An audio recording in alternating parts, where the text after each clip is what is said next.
Hello technician ভাইরা, আসসালামু আলাইকুম। আশা করি টেকনিশিয়ান ভাইরা ভালো আছেন। আপনাদের দোয়া আল্লাহর রহমতে আমি ভালো আছি। তো টেকনিশিয়ান ভাইরা, এই মুহূর্তে আমার হাতে একটি সেট আছে ভিভো কোম্পানির একটি টাচ ফোন। ফোনটির মডেল হচ্ছে ভিভো Y15s। তো এই সেটে প্রবলেম হচ্ছে, দেখেন এই যে সেটটি ডেট ছিল, তার চার্জ ওঠে না। এটাই হচ্ছে মূলত সমস্যা। দেখেন এই যে এখানে আমাদের চার্জের এম্পিয়ারটা নিচ্ছে, দেখেন নেওয়ার পরে এখানে দেখবেন যে আপনারা দেখবেন যে এখানে চার্জিং লোগোটাও নেবে, কিন্তু কোনো প্রকারের চার্জ মানে বাড়ে না। এই যে 53% ভাই দেখা যাক, কিন্তু যেই ডিসপ্লে আলো বন্ধ হয়ে যায় সাথে সাথে দেখেন আমাদের এম্পিয়ারটা এখান থেকে কমে যায় এবং আমাদের কোনো প্রকারের চার্জ ওঠে না। এটা হচ্ছে মোট কথা হচ্ছে, এটা হলো চার্জিং ফেক চার্জিংয়ের প্রবলেম, এটা ফেক চার্জিং, এটাই হচ্ছে প্রবলেম।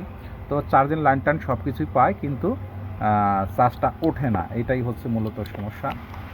যেই ডিসপ্লে আলো বন্ধ হয়ে যায় সাথে সাথে এখানে এম্পিয়ারটা কমে যায়। যেমন 1.8 কি 1.7, 1.2, 1.3, 1.5 এভাবে পায়, কিন্তু পায় না। তো এটা হচ্ছে আমি এর জন্য মিটারতে মেপে দেখেছি। তো মাপার পরে আমাদের চার্জিং আইসিটাও আমরা পরিবর্তন করেছি, তারপরে আমাদের সমস্যার সমাধানটা হয় নাই। তো মোট কথা হচ্ছে, দেখেন এই যে এখানে এক টেকনিশিয়ান ভাই কাজ করতে গিয়ে এখানে যে টিনটা কাটতে গিয়ে যে এখানে দেখেন কতটুকু লাইনটা এখান থেকে ডিসকানেক্ট করে ফেলছে। তো আমি অনেক চেষ্টা করার পরে আমি একটা সলিউশন বের করেছি। দেখেন এই যে এখানে তিনটা কালো পার্টস আছে, এই যে এই পার্টসের মাথার থেকে, কালো পার্টসের মাথার থেকে এই যেখানে আমি বডির সাথে সংযোগ করে দেবো, ইনশাল্লাহ আমাদের কাজটি হওয়ার কথা। তো আমি চেক করেও দেখেছি, তারপরে আপনাদেরকে দেখাচ্ছি আপনাদের বোঝার স্বার্থে। আসলে এর জন্য আমি চার্জিং আইসিটাও পরিবর্তন করেছি, তারপরে আমি মিটারটা মেপে দেখেছি, তারপরেও কাজটা হয় নাই। তো আমি এখানে এই যে এখানে তিনটা কালো পার্টস আছে, তিনটা, তার হচ্ছে যে সামনের পার্টসটা এই যে এখান থেকে একটি ছোট্ট একটি জাম্পারের মাধ্যমে আশা করি আমাদের কাজটা হয়ে যাবে।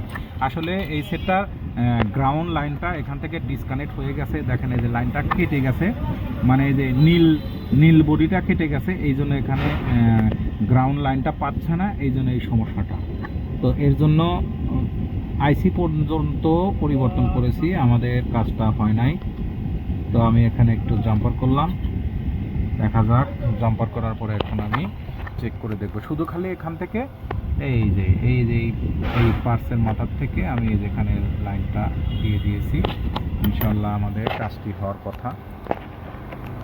তো তারপরেও চেক করে আপনাদেরকে দেখাবো। তো যে ডিসপ্লে লাইটটা চলে যায় সাথে সাথে আমাদের চার্জের এম্পিয়ারটাও কমে যায়। তো এটাও একটা ব্যারাম। এই অসুখের নাম জানি না, কিন্তু পরে দেখলাম যে এটা ফেক চার্জিং। তো এটা লাইনটা মাদারবোর্ডটা কেটে গেছে জন্য এই সমস্যাটা। আসলে আগে যে টেকনিশিয়ান ভাইটা কাজ করছে, সেই টেকনিশিয়ান ভাই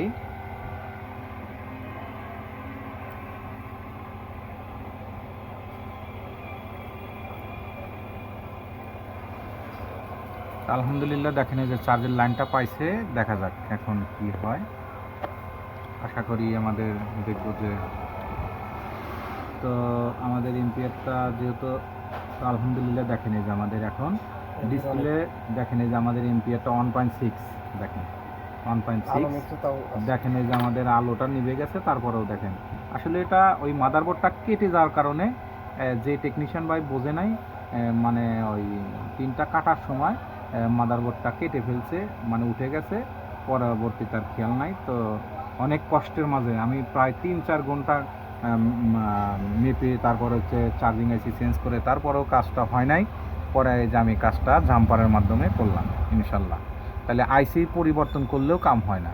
আসলে যে কোনো কাজ দেখে শুনে কাজগুলো করবেন, আশা করি আপনাদের কাজগুলো হবে ইনশাল্লাহ। দেখেন এই যে এখন 1.3, দেখেন এই যে 1.3, 1.4, 1.6। তো আশা করি টেকনিশিয়ান ভাইয়েরা, তো দেখেন এই যে এখন আমি আপনাদেরকে চার্জটা দেখাবো।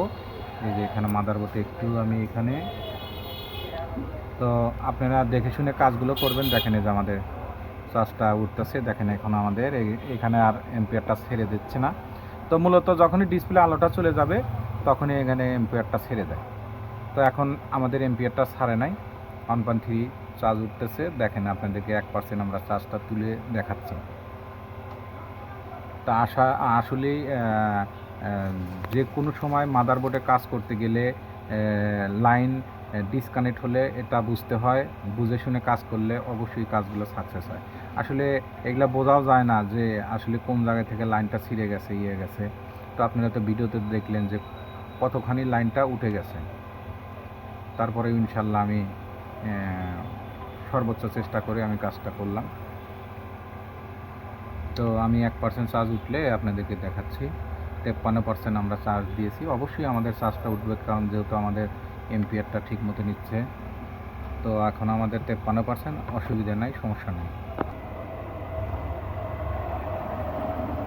তো আমাদের এই যে 54% চার্জ উঠছে। তো আশা করি টেকনিশিয়ান ভাইরা আমার ভিডিওটি দেখে ভালো লাগলে লাইক, কমেন্ট এবং শেয়ার করবেন, আর আমার জন্য বেশি বেশি দোয়া করবেন। আপনাদের মাঝে এর চেয়ে ভালো ভালো কাম জানিয়ে আপনাদের মাঝে দিতে পারি। আজকের মতো ভিডিও এখানে শেষ। আসসালামু আলাইকুম। খালি আইসি পাল্টালেও কাজ হয় না।